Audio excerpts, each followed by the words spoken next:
broken, lost, betrayed, desperate to stop the pain.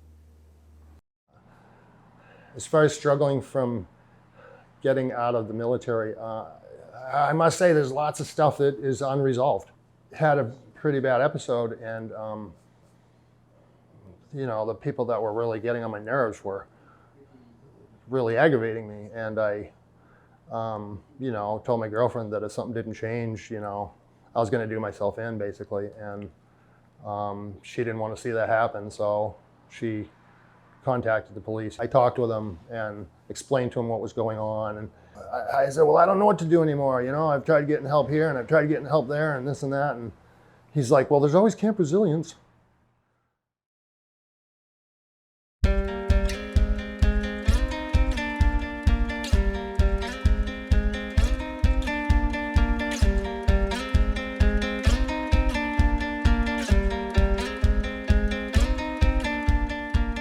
We have veterans hurting, we have first responders hurting, and we try to offer them tools, you know, to correct those, you know, those hurts. So what happened was back in 2013, a West Point classmate of mine was skiing at Gunstock. He goes, you know, this is such a beautiful place, talking about the Lakes region. It'd be a great place to do something for veterans. And I kind of did one of those absolutely type of things. The approach that we found that works best for our retreats is a three-pronged approach. First element being facilitated peer-to-peer support. Second, life skills workshop. And third is outdoor experiential learning. Facilitated peer-to-peer support, which makes a whole lot of sense, right? Because veterans and first responders, they have very unique experiences. And those experiences in that training doesn't necessarily make them broken. It does have an impact. And because it has an impact, when they're able to get together peer-to-peer, they're able to let their guard down and support one another and interact. Second element of what makes us work is our life skills workshops, and we bring in folks to teach our first responders and veterans skills that can build on the strengths that they already have, but enhancing those skills so that they can face the challenges of life. We do these workshops to help folks have some skills to take with them out into life, and folks very quickly in our retreats, you can see if they were apprehensive before, they lean into this stuff once they get involved. The last thing, the secret ingredient, which is no secret, that's outdoor experiential learning. I mean, who knew? You get people outside and it's good for them. We all know that, right? So when we get people out hiking, kayaking, rock climbing, depending on the season, skiing, snowshoeing, breathing the fresh air, exerting themselves, and it feels good. Hopefully folks, when they get home, they look for green space to be out in, and the skills that they learn help them to take it after the retreat and put it into practice. The groups have bonded during the retreat. They feel safe amongst each other to talk about some very personal things. So now when they go away, if something happens, good or bad, they post in the chat room. They don't have to feel like they're bearing their soul to, you know, like on Facebook or anywhere else to the public. It's to their own private group, and they're getting a lot of support that way.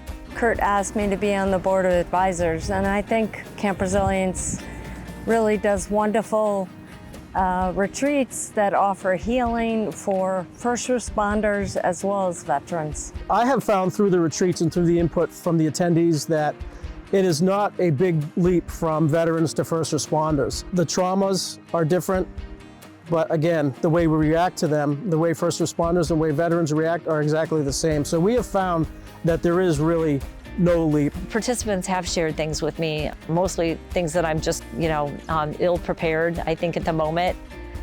And then I realized they don't need a response. They just need me to just be quiet and listen to them when they talk about perhaps having thoughts of suicide. So that was the model that we used when we started putting Camp Resilience together. And now that we've run 85 retreats and served 800 plus participants, we have determined that yes, that actually does work very well.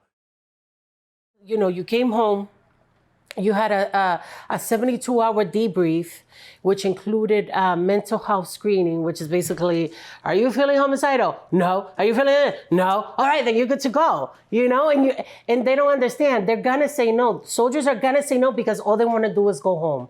And that was me. Even though I was experiencing all this anger, frustration, I was depressed, and I'm dealing with like serious PTSD, you know? When they asked me those questions, I was just like, no, I'm good to go. I'm good to go. Why, you know? And in 72 hours, I was home. I was home and I was not doing good. So I was just dealing with it the best way that I could. So I just did a lot of drinking and a lot of drugging, yeah, a lot of that.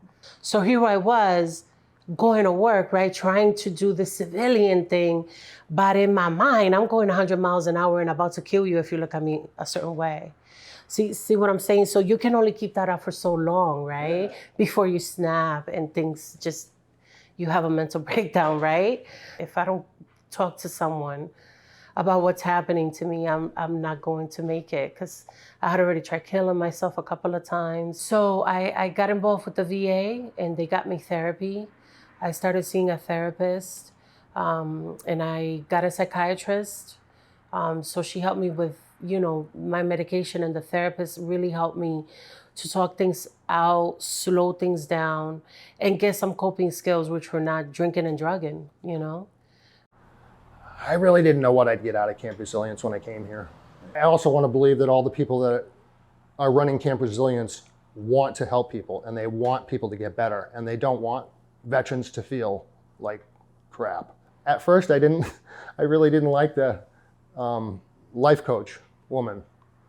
But, you know, I've been thinking about so many things she said, and it's so true. This stuff is so true, you know? When you get together with other vets and other people that have served or have experienced traumatic environments, whether it is through their jobs, it's like a camaraderie, a sense of relief. We all know, you know, we're all here, and I don't know, I just feel safe in this space. So, and because I don't really do things when I'm home, this gives me that relief. It does not cost the veteran anything to go to Camp Resilience. So I have never actually had to spend a dime. You get to do all these fun things, all this good food, meet all these great people, and it costs nothing. Zero. I wouldn't be able to afford it. I mean, I'm a single mom. Cost us nothing. Gas to come. It's worth every penny of it.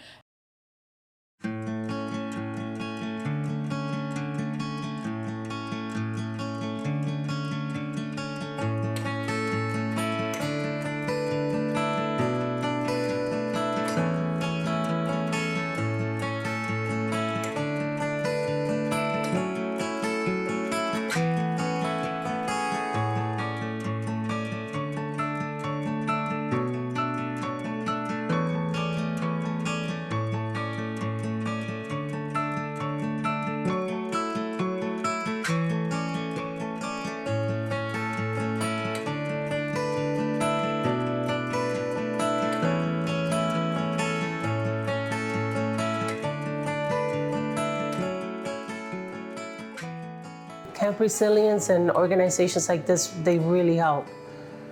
They really do. I'm not sure what would have happened if I hadn't come here, but I have a good idea.